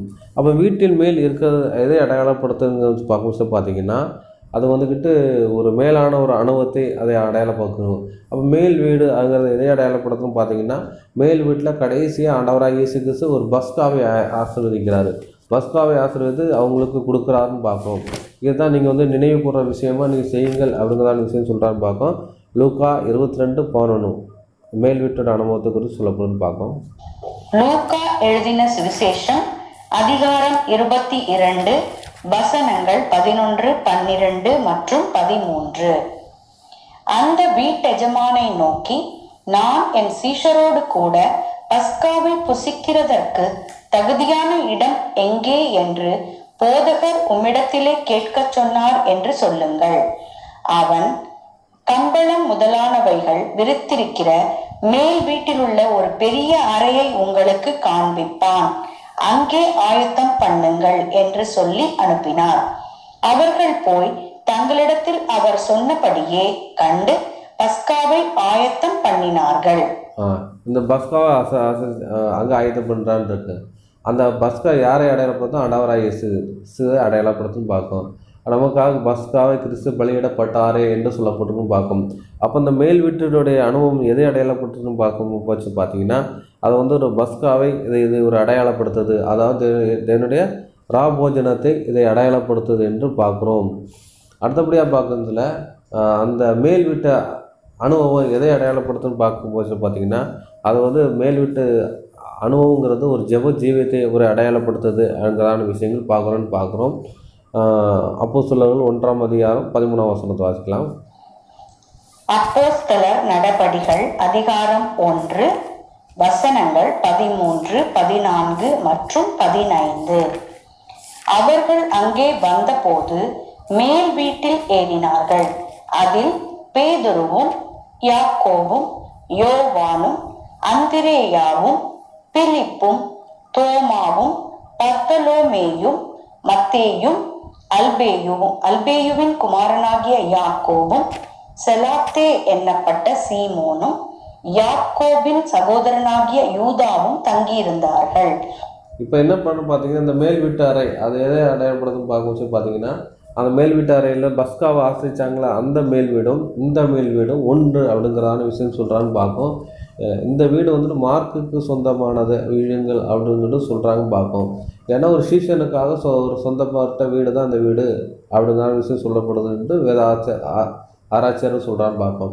எங்கே அந்த பஸ்கா ஆசரித்தாங்களோ அந்த வீடு, ஏன்னா அது பெரிய வீடு, கம்பளம் விடுத்திருக்கு, நிறைய பேர் இருக்கலாம் அந்த மாதிரி வீடு. அதே மாதிரி வீட்டில் தான் என்ன பண்ணுற பார்த்தா இவங்க போகிறாங்க அப்படின்றது.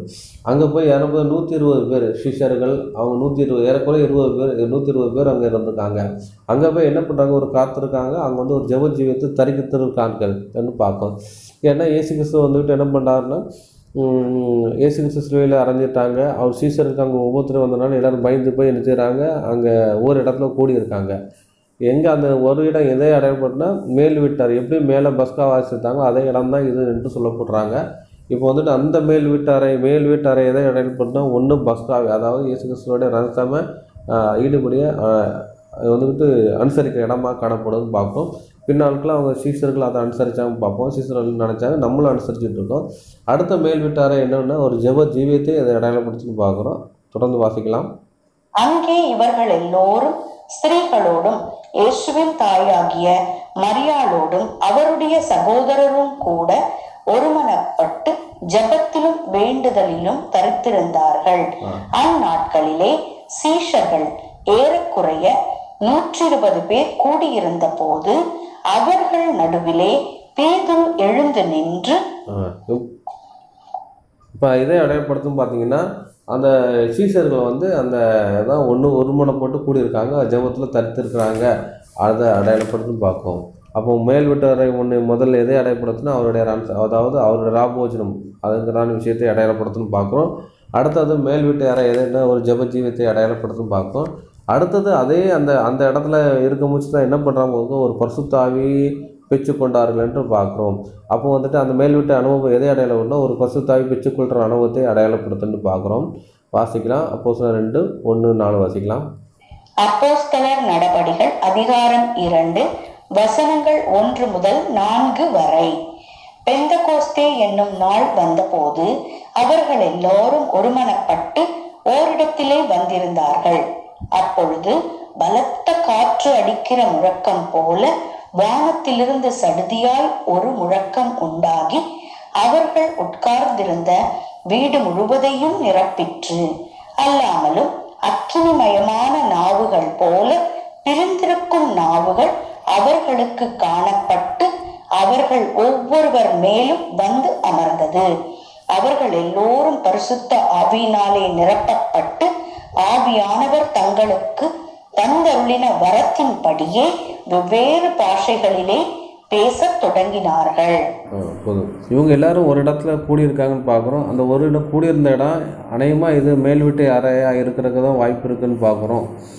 எப்படின்னு பார்த்தீங்கன்னா, இவங்க வந்துக்கிட்டு இருக்காங்க. இருக்கும் மூச்சில் வந்துக்கிட்டு இவங்க சத்தத்தை கேட்டு என்னதான் சுற்றுப்புறத்தில் வந்து பார்க்குறாங்க. அது என்னடா ஒரு சத்தம், வித்தியாசமாக சத்தம் இருக்குன்னு சொல்லி அங்கே வந்து பார்க்க மூச்சில் இவங்க மதுபானம் குடிச்சிட்டு இது பண்ணுறாங்க. ஏன்னா ஒரு வீட்டில் பூட்டி போட்டு இவங்க இருக்காங்கன்னு சொன்னது என்ன அவங்க என்ன பண்ணுறாங்க பார்த்தீங்கன்னா, எப்படியும் ஜெபம் பண்ண முடிச்சு அரை கதவெல்லாம் பூட்டி தான் இது பண்ணுவாங்க மறைவா.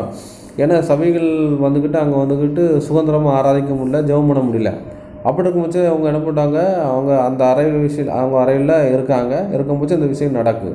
அப்போ நடக்கும்போது பரிசுத்த வர வந்துச்சுல இவங்க வந்துட்டு அவங்க ஒவ்வொரு பாஸ்லேயும் வந்து பேசுகிறாங்க. அப்போ வந்துக்கிட்டு சத்தம் கேட்க வந்து இப்போ வித்தியாச சடங்கள் என்ன பண்ணுவாங்க பார்த்தீங்கன்னா, அந்நிய பாஷை வந்து பக்கத்தில் கேட்கணும். அதே மாதிரி தான் வித்தியாசமான சத்தம் கேட்க அப்படிங்கிறதான விஷயங்கள் வரமுச்சுல அவங்க வந்து பார்க்குறாங்க. அப்போ எருசலேம் பண்டிகை நாட்களில் சுற்றுப்புறவங்களும் மக்கள்லாம் இருக்காங்க. ஒரு வீட்டிலே ஒரு சத்தம் கேட்க எல்லாரும் என்ன செய்வோம், போய் அந்த வீட்டை போய் பார்க்க தான் செய்வோம் அப்படின்னு. அதே மாதிரி இவங்க நினச்சிடறாங்க, அந்த வீட்டில் வந்து பார்க்காங்க. பார்க்கும் மூச்சில் வந்துட்டு வந்து நின்று பேசுகிறாரு. 14ஆம் வாசிக்கிறோம் 2. அப்பொழுது பேதுரு 11 கூட நின்று அவர்களை நோக்கி ஒருத்த சத்தமாக, யூதர்களே, எருசலேமில் வாசம் பண்ணுகிற ஜனங்களை, நீங்கள் எல்லோரும் அறிந்து கொள்வீர்கள் என வார்த்தை செவிப்படுங்கள்னு சொல்லி நினைக்கிறாரு. அந்த நீங்கள் நினைக்கிறபடி இவர்கள் வெறி கொண்டவர்கள் அல்ல. பொழுது விடிந்து 3 மணி வேலையாக இருக்கிறது. 3ஆம் மணி வேலையாக இருக்குது. இது கால் நடக்கிற 9 மணிக்கு நடக்கிற சம்பவம். அப்போ வந்துக்கிட்டு இருக்க நீங்கள் குடிச்சிட்டு இது பண்ணல அப்படிங்கிற விஷயம் சொல்கிறான்னு பார்க்கும். அப்போ பார்த்திங்கன்னா இந்த மேல் வீட்டு அனுபவம் எதை அடையாளப்படுத்துன்னு பார்த்து, இது பரிசுத்தாவின் தேவன் அந்த பரிசுத்தாவின் அனுபவத்தை அடையாளப்பட்டிருக்கும். அப்போ அந்த அனுபவத்தில் உள்ளவங்க நினைச்சிட்டாங்கன்னா, மேலில் இருக்கிறவன் வீட்டில் இருக்கிறவன் எதையாட்டு எடுப்பதுக்கு இறங்காதிருக்க கடவன் இருக்கும். அப்போ மேலான ஒரு அனுபவத்திலேருந்து எடுக்கிறது கீழே இறங்கக்கூடாது அப்படிங்கிற விஷயம் சொல்லப்படுன்னு பார்க்கும். அதை பற்றி பார்க்கும்போது பார்த்திங்கன்னா, அந்த பஸ்காவை என்ன பண்ணிட்டாங்க பார்த்திங்கன்னா, அதன் பின்பு என்ன பண்ணிட்டாங்க, சீஷர்களை வந்துக்கிட்டு அனுசரித்தாங்க. பஸ்வாய் கிறிஸ்துவாய்க அந்த விஷயங்களை சீஷர்களும் அந்த விஷயங்களை ஃபாலோ பண்ணாங்க பார்க்கும். இன்றைக்கி நம்மளும் ஃபாலோ பண்ணுறோம் பார்க்குறோம். 1 கொரிந்தியர் 11:22 வாசிங்க. 1 கொரிந்தியர் அதிகாரம் 11 வசனங்கள் 25 மற்றும் 26. போஜனம் பண்ணின பின்பு அவர் அந்தப்படியே பாத்திரத்தையும் எடுத்து, இந்த பாத்திரம் என் இரத்தத்தினால் ஆகிய புதிய உடன்படிக்கையாய் இருக்கிறது. நீங்கள் இதை பானம் பண்ணும் போதெல்லாம் என்னை நினைவு கூறும்படி இதை செய்யுங்கள் என்றார். ஆகையால் நீங்கள் இந்த அப்பத்தை புசித்து இந்த பாத்திரத்தில் பானம் பண்ணும் போதெல்லாம் கர்த்தர் வருமளவும் அவருடைய மரணத்தை தெரிவிக்கிறீர்கள். இந்த ராபோஜன அனுபவங்கள் அதை விஷயங்களை செஞ்சாங்க. இதே மாதிரி இதை ஃபாலோ பண்ணுங்க. இதை வந்து கர்த்தரோட வருகை மட்டும் அவருடைய நினைவு கூறுங்கள் அப்படின்றது. அவர் மரணத்தை கர்த்தர் வருமளவு அவருடைய மரணத்தை தெரிவிக்க. அப்போ பார்த்தீங்கன்னா அவருடைய இயேசு கிறிஸ்து 2ஆம் வருகை அவர் வர்ற வரைக்கும் இந்த ப்ராசஸ், இந்த வேலையை நீங்கள் செய்யணும் ஆங்கிறான விஷயத்தை அவர் சொன்னார் பார்க்கணும். அதை தான் அந்த மேல் வீட்டு ஒரு அனுபவங்கள் இருக்குது. அந்த மாதிரி இருக்கிறவங்க கீழே வந்து இறங்கிடக்கூடாது. தன் வீட்டில் எதையாட்டு இறக்குறதுக்கு இறங்காத இருக்குன்றிருக்கும். அப்போ தன் வீடு எதை அடையாளப்படுத்துன்னு பார்க்கும்போது பார்த்தீங்கன்னா, இந்த பூமிக்குரிய அந்த வீட்டை அதை அடையாளப்படுத்துதுன்னு பார்க்குறோம். பூமிக்குரிய நிலவரத்தை அடையாளப்படுத்துன்னு பார்க்கும். எங்கே வாசிக்கலாம்னு பார்த்தீங்கன்னா 2 கொரிந்தியர் 5:1 வாசிக்கலாம். கொரிந்தியருக்கு எழுதிய 2ஆம் நிருபம் அதிகாரம் 5 வசனங்கள் 1 மற்றும் 2. பூமிக்குரிய கூடாரமாகிய நம்முடைய வீடு அழிந்து போனாலும் தேவனால் கட்டப்பட்ட கைவேலை அல்லாத நித்திய வீடு பரலோகத்திலே நமக்கு உண்டென்று அறிந்திருக்கிறோம். ஏனெனில் இந்த கூடாரத்திலே நாம் தவித்து நம்முடைய பரம வாசஸ்தலத்தை தரித்து கொள்ள மிகவும் வாஞ்சியுள்ளவர்களாய் இருக்கிறோம். இப்போ என்ன பார்த்தோன்னா, தன் வீட்டில் எதையாட்டு இடங்காக இருக்குன்னு சொல்லப்பட்டிருக்கு. தன் வீடுங்கிறது ஒன்றும் பூமின்னு இருக்கும், பூமிக்கூட கூடாரம்னு சொல்லப்பட்டிருக்கு. அதுக்கப்புறம் இந்த கூடாரத்தை நான் தவித்து அப்படின்னு இருக்கு. இந்த கூடாரம்னா சரீரம்னு இருக்குது. தன் வீடுங்கிறது மண்ணால் செய்யப்பட்ட இந்த கூடாரத்தை கூட ஒன்று சொல்லப்படுது. இன்னொன்று பூமிக்கிற கூடாரம். இந்த 2 விஷயம் தான் சொல்லப்படுது. இங்கே போய் எதையாட்டு இறங்குறாங்க, பூமிக்குரிய விஷயங்களில் போய் எதையாட்டு தேடுறதுக்கு பேரக்கூடாது. அதான் அந்த விஷயங்களை சொல்லப்படுன்னு பார்க்குறோம். அதனால் தான் எனில் வந்து என்ன பண்ணுறக்கூடாதுன்னு பார்த்தீங்கன்னா, மேலான விஷயங்களை தான் நாடணும் ஆண்டிருக்கும். பூமிக்குரிய அந்த விஷயத்த நீங்கள் தேடக்கூடாது அப்படிங்கிறான விஷயத்த சொல்லப்பட்டு பார்ப்போம். அதனால தான் சொல்லும்போது பார்த்தீங்கன்னா, கொலோசியர் 2:2 சொல்லுங்கள், பூமியில் உள்ளவில் அல்ல மேலானவளை நாடுங்கள் இருக்குது. அதனால தான் பார்த்தீங்கன்னா இப்போ பிலிப்பியர் 3:20 சொல்லும் போது பார்த்தீங்கன்னா நம்மளுடைய குடியிருப்பு பரலோகத்தில் இருக்குது.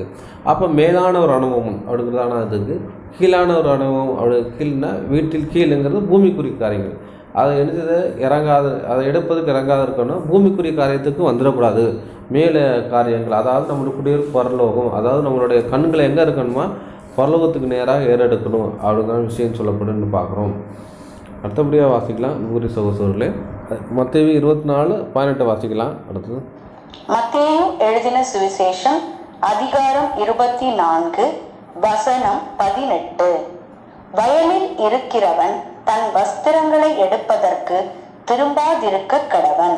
அவன் பார்த்தீங்கன்னா வயலில் இருக்கிறவன் தன் வஸ்திரத்தை எடுப்பதற்கு இறங்காதிருக்க கடவன் இருக்கு. அப்போ இந்த வயலுங்கிறது எதை அடையாளப்படுத்துது அப்படிங்கிற விஷயங்கள் பார்க்கும்போது பார்த்தீங்கன்னா வயலுங்கிறது என்ன தேவனுடைய வேலை, அவருடைய ஊழியத்தை இதை அடையாளப்படுத்துன்னு பார்க்குறோம். ஏன்னா ஆண்டவர் இயேசு கிறிஸ்து இந்த காரியத்தை சொல்லியிருக்கான்னு பார்க்குறோம். வாசிக்கலாம் லூக்கா 9 வாசிக்கலாம் 9:61-62. லூக்கா எழுதின சுவிசேஷம் அதிகாரம் 9 வசனங்கள் 61 மற்றும் 62. பின்பு வேறொருவன் அவரை நோக்கி, ஆண்டவரே, உம்மை பின்பற்றுவேன், ஆனாலும் முன்பு நான் போய் வீட்டில் இருக்கிறவர்களிடத்தில் அனுப்புவித்து கொண்டு வரும்படி எனக்கு உத்தரவு கொடுக்க வேண்டும் என்றான். அதற்கு இயேசு, கலப்பையின் மேல் தன் கையை வைத்து பின்னிட்டு பார்க்கிற எவனும் தேவனுடைய ராஜ்யத்துக்கு தகுதியுள்ளவன் அல்ல என்றார். இப்போ என்ன சொல்றான்னு பார்த்தீங்கன்னா அவர் தேவனுடைய ஊழியம் செய்யறக்க வாராரு, நான் வீட்டை போய் சொல்லிட்டு வாரேன் அடுங்கிறான்னு சொல்றான்னு பார்க்கும். அப்போ கலப்பின் மேல் வைத்து பின்னிட்டு பார்க்குறவன் தேவனுடைய ராஜ்யத்துக்கு தகுதி உள்ள அல்லன்னு இருக்காரு. அப்போ கலப்பைங்கிறது தேவனுடைய ஊழியத்தை அடையாளப்படுறதுன்னு பார்க்குறோம். பின்னிட்டு பார்க்குறது அப்படிங்கிறது என்ன அப்படின்னா அவர் உலகத்தை பார்க்குற விஷயம் சொல்கிறாங்க. இப்போ வயலில் இருக்க தன் வஸ்திரத்தை எடுக்காத இருக்கிற தன் வஸ்திரம்ங்கிறது என்னென்னா தனக்கு கொடுக்கப்பட்ட அந்த வஸ்திரம் தன்னுடைய சுயத்தை அடையாளப்படுத்துன்னு. இப்போ பார்த்திங்கன்னா அவங்க வயலில் வேலை செய்கிறவங்க என்ன பண்ணுவாங்க பார்த்தீங்கன்னா என்ன பண்ணுறாங்க, வஸ்திரத்தை சட்டை போட்டிருப்பாங்க, சட்டத்தை கலத்தி இன்றைக்கி நமக்கு பார்க்கலாம் நம்மளுடைய விவசாயிகள் பண்ண முச்சில் அதிகாலையில் போய் அவங்க நினச்சவங்க ஒர்க் பண்ணுவாங்க. அவங்க வஸ்திரத்தை ட்ரெஸ்ஸை கலத்தி வச்சுட்டு அவங்க நினச்ச வேட்டியை மஸ்டிக் எடுத்து தலைக்கு தன் துண்டையெல்லாம் கட்டி அடிச்சுவாங்க. இப்போ களத்தில் இறங்கி வேலை செய்வாங்கன்னு பார்க்கும். தன்னோட வஸ்திரம் அழுக்கக்கூடாதுங்க. அதே மாதிரி அப்படி எழுதிற அப்படி கலத்தி வச்சுருக்கவன் என்ன பண்ணக்கூடாது, தன் வஸ்திரம் எடுக்க திரும்பாக்கணும். அதாவது போகக்கூடாது, பின்னாடி போகக்கூடாது. ஏன்னா எப்போவும் வந்துக்கிட்டு வஸ்திரத்தை எடுப்பாங்கன்னா டியூட்டிலாம் முடிஞ்சதுக்கப்புறம் தான் என்ன பண்ணுவாங்க பார்த்தீங்கன்னா தன்னோட வஸ்திரத்தை எடுத்து பொத்துக்குள்வாங்க. அதே மாதிரி ஊழியம் செஞ்சதுக்கப்புறம் தான் என்ன பண்ணணும்னு பார்த்தீங்கன்னா வஸ்திரம்னு இது எதை அடையாளப்படுத்த தன்னுடைய உடல் அதை அடையாளப்படுத்துதுங்கிறான விஷயங்கள் சொல்லப்படுன்னு பார்ப்போம். அப்போ இந்த ஜீவப்பலியை ஒப்பு கொடுக்குற விஷயங்கள் அது சொல்லப்படுன்னு பார்க்குறோம். யோவானில் சொல்லலாம். யோவான் 4:35-36 வாசிக்கும் வச்சு பார்த்தீங்கன்னா அவர் வந்துட்டு இந்த விதையை குறித்து அந்த சொல்கிறாரு, அந்த ஊழியத்தின் குறித்து அவர் பேசுகிறாருன்னு பார்க்குறோம். அதை ஒரு விவசாயத்துக்கு கம்பேர் பண்ணி பேசுகிறாருன்னு பார்க்குறோம். யோவான் 4:35. யோவான் எழுதின சுவிசேஷம் அதிகாரம் 4 வசனங்கள் 35 மற்றும் 36. அறுப்பு காலம் வருகிறதற்கு இன்னும் 4 மாதம் செல்லும் என்று நீங்கள் சொல்லுகிறதில்லையா? இதோ வயல் நிலங்கள் இப்பொழுதே அறுப்புக்கு விளைந்திருக்கிறதென்று உங்கள் கண்களை ஏறெடுத்து பாருங்கள் என்று நான் உங்களுக்கு சொல்லுகிறேன். விதைக்கிறவனும் அறுக்கிறவருமாகிய இருவரும் ஒருமித்து சந்தோஷப்படத்தக்கதாக அறுக்கிறவன் கூலியை வாங்கி நித்திய ஜீவனுக்காக பலனை சேர்த்து கொள்ளுகிறான். போதும். பார்த்தீங்கன்னா இதை வந்துட்டு தேவனுடைய ராஜ்யத்தை எதற்கு கம்பேர் பண்ணி சொல்கிறாருன்னா ஒரு வயல் நிலத்துக்கு கம்பேர் பண்ணி சொல்கிறாருன்னு பார்க்குறோம். அது வயலில் வேலை செய்கிறவங்களை யாரை அடையாளப்படுத்துன்னு பார்க்கும்போது பார்த்தீங்கன்னா ஒன்று அரிக்கிறவர்களும் அதுக்கப்புறம் பார்த்திங்கன்னா அரிக்கிறவர்களை குறித்து சொல்கிறாரு பார்க்குறோம். அப்போ பார்த்திங்கன்னா ஒரு அறுவடையை குறித்து சொல்கிறாரு அப்படிங்கிறதான விஷயம் சொல்கிறாருன்னு பார்க்குறோம். அப்போ அரிக்கிறவர் கூலியை வாங்கி நித்திய ஜீவனை பெறுறாங்க. அப்போ வந்து வயல்வெளியில் வேலை செய்கிறவங்க என்ன பண்ணுறாங்க, அதன் கூலியாக எதை பெறுறாங்க பார்த்தா நித்திய ஜீவனை அவங்க பெற்றுக்கொண்டார்கள்ன்ட்டு பார்க்குறோம். அப்போ இதே காரியத்தை சீஷர்கள் என்ன பண்ணாங்க பார்த்திங்கன்னா தேவனுடைய வேலைகளை அவங்க பண்ணாங்கன்ட்டு பார்க்குறோம். அப்போ எங்கே வாசிக்கலாம்னு பார்த்தீங்கன்னா கொரிந்தியரில் குறித்து அவர் வாசிக்கலாம். அவங்க வந்துட்டு அப்போஸ்தலர்கள் தேவனுடைய வேலையை குறித்து செஞ்ச வாரியர்கள் 1 கொரிந்தியர் 3:5-6 வாசிக்கலாம். கொரிந்தியருக்கு எழுதிய முதலாம் நிருபம் அதிகாரம் 3 வசனங்கள் 6, 7 மற்றும் 8. நான் நட்டேன், அப்பல்லோ நீர் பாய்ச்சினான், தேவனே விளைய செய்தார். அப்படி இருக்க நடுகிறவனாலும் ஒன்றுமில்லை, நீர் பாய்ச்சுகிறவனாலும் ஒன்றுமில்லை, விளைய செய்கிற தேவனாலே எல்லாம் ஆகும். மேலும் நடுகிறவனும் நீர் பாய்ச்சுகிறவனும் ஒன்றாய் இருக்கிறார்கள். அவனவன் தன் தன் வேலைக்கு தக்கதாய் கூலியை பெறுவான். இங்கே கூலியை பெறுவான்ட்டு. அப்போ பார்த்தீங்கன்னா இங்கே கூட ஒரு விவசாய நிலத்தை ஒப்பிட்டு போட்டிருக்கு தேவனுடைய ஊழியத்தை செய்கிற அனுபவத்தை குறித்து சொல்லப்படுதுன்னு பார்க்குறோம். அடுத்தபடியாக சொல்ல முடிச்சு பார்த்தீங்கன்னா அந்த தன் வஸ்திரத்தை எடுக்காது இருக்க கடவன் அப்படிங்கிறதான சொல்ல முடிச்சு பார்த்தீங்கன்னா அந்த வஸ்திரம் அது எதை அடையாளப்படுத்து பார்த்தீங்கன்னா அது வந்துக்கிட்டு அவருடைய என்ன சொல்கிறான்னா அது முந்தின நடக்கக்கூடிய அந்த காரியங்களே இதை அடையாளப்படுத்து, பழைய மனுஷனை இதை அடையாளப்படுத்து என்று பார்க்குறோம். வாசிக்கலாம். எபேசியர் 4:22 வாசிக்கலாம். எபேசியருக்கு எழுதின நிருபம் அதிகாரம் 4 வசனம் 22. அந்தப்படி முந்தின நடக்கைக்குரிய மோசம் போக்கும் இச்சைகளாலே கெட்டு போகிற பழைய மனுஷனை நீங்கள் களைந்து போட்டு. அப்போ வந்து அந்த பழைய அந்த தன் வஸ்திரம்ங்கிறது எதை அடையாளப்படுதுன்னா பழைய கெட்டுப்போன வஸ்திரம் அதுங்கிறதானே அடையாளப்படுத்துன்னு இருக்கோம். அப்போ பார்த்திங்கன்னா அந்த பழைய மனுஷனுக்கு கெட்டுப்போன வஸ்திரத்தை சொல்லப்பட்டுன்னு பார்க்குறோம். அந்தபடி முந்தின நடைக்கு மோசம் போல இச்சையினாலே கெட்டு போகிற பழைய மனுஷனை நீங்கள் கலந்து போட்டுருக்கு. அப்போ ஊழியத்துக்கு வர மூச்சில் என்ன சொல்கிறேன்னா அந்த விவசாய ஊழியத்தை பண்ண மூச்சு என்ன பண்ணுறாரு, அந்த ட்ரெஸ்ஸை கலத்தி வச்சுட்டு தான் என்ன பண்ணுறாரு பார்த்தீங்கன்னா அவர் வேலை செய்ய போவார். அதே மாதிரி என்ன சொல்லிட்டா இப்போ வந்துட்டு அந்த பழைய வஸ்திரம் அந்த வஸ்திரத்தை கலத்தி போட்டு தான் அவர் வேலை செய்கிறாருன்னு பார்ப்போம். அதை என்ன செய்யக்கூடாது, வஸ்திரம் எடுக்கிறது திரும்பாத இருக்கக்கூடாதுன்னா வஸ்திரத்தை எழுப்பது திரும்ப கட்டுறோம்னா ஏற்கனவே நம்ம என்ன பண்ணிருக்கோம் அந்த வஸ்திரத்தை பழைய மனுஷன் கலந்து போட்டிருக்கோம். அந்த வஸ்திரத்தை எடுக்கக்கூடாது. பழைய மனுஷன் நமக்குள்ளே வரக்கூடாது, பழைய சிந்து நமக்குள்ளே வரக்கூடாது, அது கெட்டையான நடக்கைகள் நமக்குள்ளே வரக்கூடாது, கெட்ட பாவ பழக்கங்கள் நமக்குள்ளே வரக்கூடாது அப்படிங்கிறதான விஷயத்தை தான் இதை அடையாளப்படுத்து என்று பார்க்கும். அடுத்தபடியாக பார்க்க வச்சு பார்த்திங்கன்னா பழைய மனுஷன் எதை அடையாளப்படுத்துங்க வாசிக்கும் வச்சுட்டு பார்த்திங்கன்னா வாசிக்கலாம். கலாத்தியரில் வாசிக்கலாம். கலாத்தியர் 3:27. கலாத்தியர் 3:27 என்ன வாசிக்கும் பார்த்தீங்கன்னா ஏன்னா நீங்கள் கிறிஸ்துவுக்குள் ஞானஸ்தானம் பெற்று எத்தனை பேர் அத்தனை பேர் கிறிஸ்துவை தரித்துக் கொள்கிறீர்களே என்றிருக்கும். அப்போ பார்த்தீங்கன்னா கிறிஸ்துவ தரித்து கொண்டு அந்த கிறிஸ்துவை ஆடையை தரித்து கொள்வது.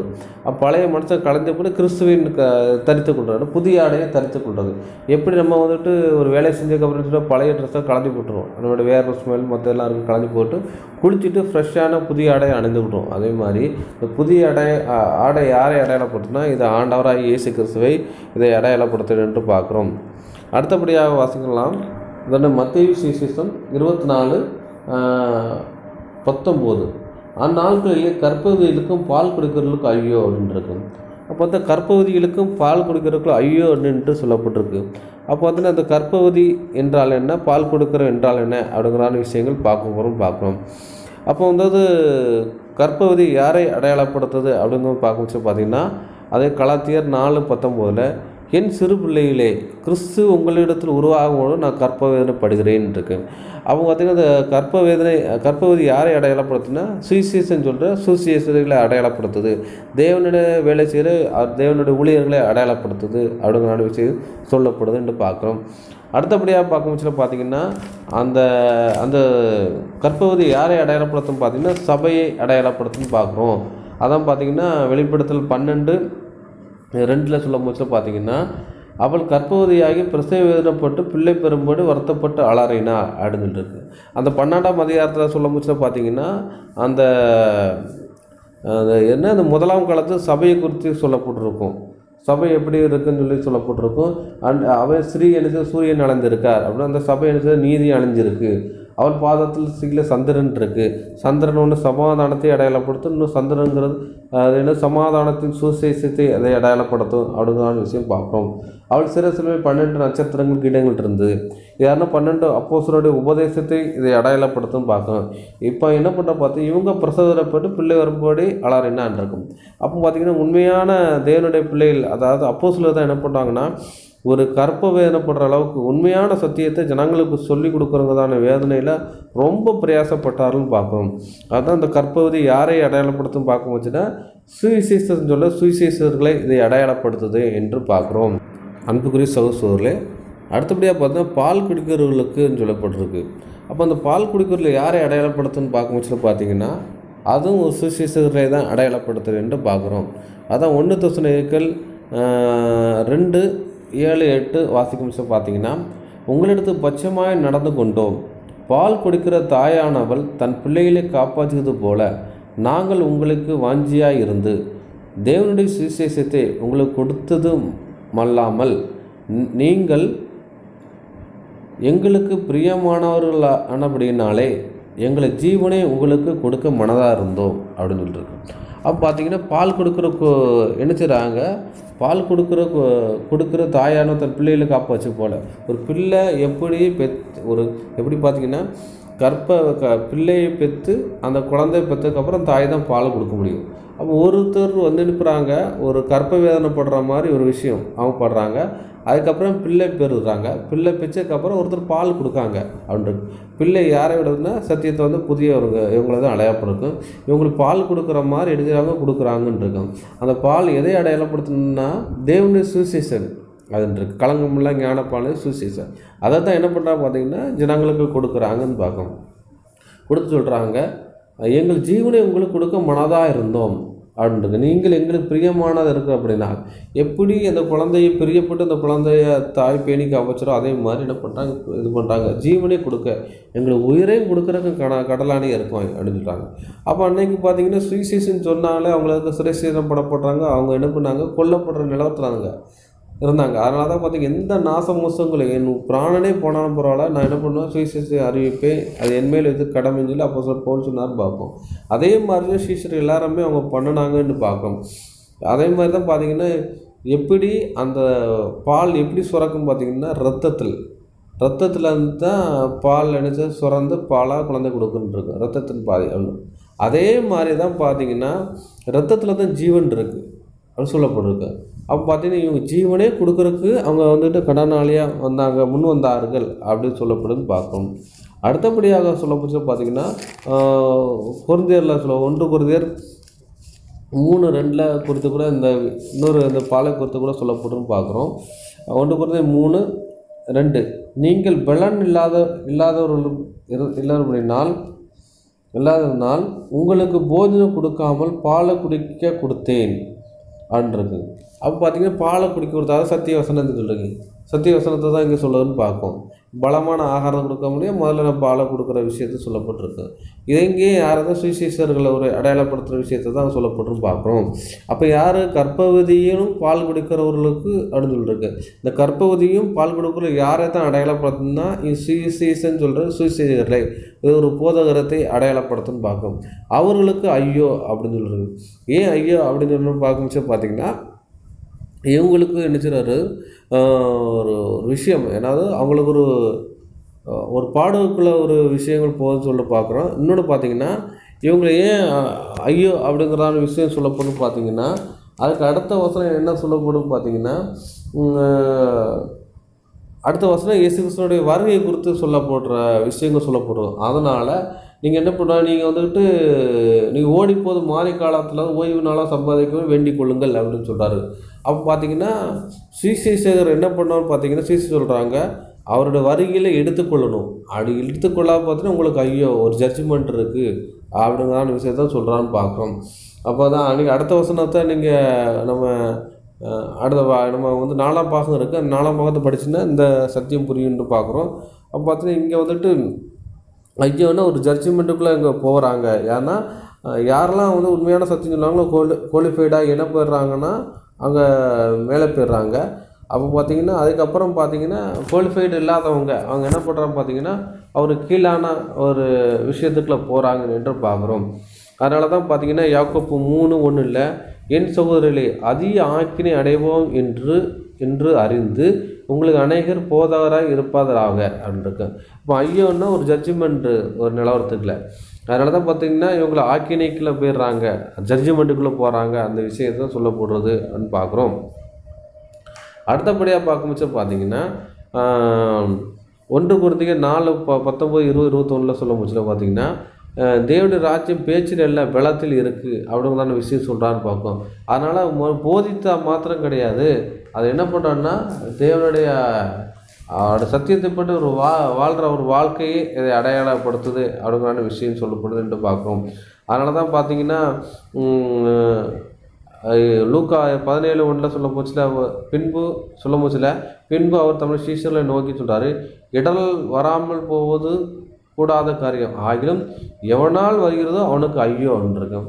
அப்போ பார்த்தீங்கன்னா இடலான ஒரு காரியம் யார் பண்ணிடக்கூடாதுன்னு பார்த்தா சீஷர்கள் தான் சொல்லியிருக்கு. அப்போ யாருக்குமே என்னது ஒரு இடலாக இருக்கக்கூடாது, மற்றவங்களுக்கு ஒரு சத்தியம் சொல்கிற விஷயத்தில் தான் இருக்கணும் போல மற்றவனுக்கு ஒரு இடலுக்கு உண்டான ஒரு காரியத்தில் பேரக்கூடாது அவங்களான விஷயத்தை அவர் சொல்கிறார் என்று பார்க்குறோம். அன்புக்குரிய சகோதர சகோதரர்களே, அதனால தான் அப்போஸ்தலனாகிய பேதுரு சொல்லும் போது சொல்கிறாரு, பேதுரு எழுதினது 2:1 யார் பார்த்தீங்கன்னா யார் ஒரு ஜட்ஜ்மெண்ட்டுக்குள்ளே போகிறாங்கன்னு சொல்கிறாரு, கள்ள தீர்க்க தரிசனம் ஜனங்களுக்குள்ளே இருந்தார்கள், அப்படியே உங்களுக்குள்ளே கள்ள போதுதல் இருப்பார்கள், அவர்களுக்கு கேட்டுக்கேதுவானவனை வேத பொருட்களை தந்திரமாய் நுழைய பண்ணி தங்களை கிரயித்து கொண்ட ஆண்டவரை மறுதலுக்கு தங்களுக்கு தீவிரமாக அழிவை அறிவித்துக் கொள்கிறார்கள் இருக்கு. அப்போ என்ன பண்ண யார் அந்த ஜட்ஜ்மெண்ட்டுக்குள்ளே போகிறான்னு பார்த்தீங்கன்னா அந்த போதகர்னா எந்த போதகர் இப்போ வந்துட்டு அதிக ஆக்கினை அடைவோம் என்று அநேகர் உங்களுக்கு போதகராக இருக்காங்க. அப்போ போதகன்னு சொன்னால் கரெக்டுபடி ஜீவிக்கணும். அப்போ ஜீவித்தவங்க என்ன பண்ணுவாங்கன்னா பொருள ராஜ்யத்துக்கு போயிடுவாங்க, வரிகளை எடுத்துக்கொள்வாங்க. அப்போ கைவிடப்பட்டவங்க யாருன்னா அதன்படி வாழாதவர்களும் என்ன கைவிடப்பட்டு போவாங்க. அடுத்தபடி பார்த்திங்கன்னா அந்த கள்ள போதர்கள் என்ன பண்ணுவாங்கன்னா ஒரு கேட்டுக்கேறுவான், அது கெட்டு போகிறோன்னா இந்த உலகத்துக்குரிய காரியங்களத்தோடு என்ன பண்ணுவாங்க உபதேசம் பண்ணி அவங்க வாழ்கிறதுக்கான காரியங்களை வாழ்ந்துக்கிட்டு என்ன செய்வாங்க கிரயத்து கொண்டனா அவர் தேவனுடைய இயேசு கிறிஸ்து ரத்தத்தால் மீட்டு கொண்ட அந்த இயேசு கிறிஸ்து மறுதளிக்கிற விஷயம் கேட்டதான சத்தியத்துப்படி வாழாமல் ஜீவிக்கிறவங்களுக்கு தான் என்ன வருது ஒரு ஜட்ஜ்மெண்ட் அவங்களுக்கு வருது என்று சொல்ல போகுது. அதனால தான் அப்போஸ்தலனாகிய பவுல் சொல்லும் போது சொல்கிறாரு, கிறிஸ்துக்குள் 10,000 உபாத்தியரும் உங்களுக்குள் இருந்தாலும் தகப்பன்மார் அநேகர் உங்களுக்கு இல்லையே, கிறிஸ்து இயேசுக்குள் சுவிசேஷனாக நான் உங்களுக்கு பெற்றெடுத்த பிள்ளை என்றிருக்காரு. அப்போ பார்த்தீங்கன்னா அதான் ஒன்று கற்ப வேதனைப்படுற விஷயங்கள், அதுக்கப்புறம் அந்த கற்பத்தை பெறுறது, அதான் சுவிசேஷனை பிச்செடுக்கிற பிள்ளைகள் பிச்செடுத்து அதுக்கு பால் கொடுக்குற அனுபவம். ஒன்று கற்பமாக வச்சுருக்கிற ஒரு அனுபவம் குழந்தையா, அது யார் அந்த குழந்தைய வச்சுருக்காங்கன்னா அந்த சபை தான் கற்பம் தரிச்சிருக்கா அதுங்கிற ஒரு விஷயம். அதுக்கப்புறம் ஸ்ரீ என்ன செய்கிறது, அந்த சபை என்ன செய்கிறது கற்பம் தரித்து குழந்தை பெருக்கிற அனுபவம், அதான் என்ன சுவிசேஷத்தில் பெருக்கிற அனுபவங்கள். அதுக்கப்புறம் பெற்றதுக்கப்புறம் என்ன செய்ய பால் கொடுக்குற அனுபவம். இது எல்லாம் இந்த அனுபவங்கள் யாரை அடையாளப்படுத்த பார்த்தா ஒரு சுவிசேஷர்களை அடையாளப்படுத்துன்னு பார்க்குறோம். இவர்களை வந்துட்டு உண்மையான சுவிசேஷம் சொல்லி அவங்க இது பண்ணால் அவங்க ஜீவ கிரீடம் போடுவாங்க, அவங்க வந்துட்டு அவர் வருகையில் எடுத்துக்கொள்வாங்க. அவர் தப்பான உபதேசம் பேசுகிறவங்களும் சத்தியத்தைப்படி வாழாதவர்களும் எங்கே போவாங்கன்னு பார்த்தீங்கன்னா அவங்க ஒரு கைவிடப்பட்ட நிலவரத்தில் போவாங்கன்னு என்று பார்க்குறோம். இதுதான் இப்போ நம்ம பார்த்ததான வசனத்தினுடைய விளக்க உரைன்னு பார்க்குறோம். மீதியான பகுதியை அடுத்த வாரம் சிந்திக்கலாம். இவ்வளோ நேரம் பொறுமையோடு கேட்டவங்களை தேவன் தாமே ஆசீர்வதிப்பாராக. இந்த வீடியோ உங்களுக்கு பிடித்திருந்தால் லைக் பண்ணுங்கள், ஷேர் பண்ணுங்கள், மறக்காமல் சப்ஸ்கிரைப் பண்ணுங்கள்.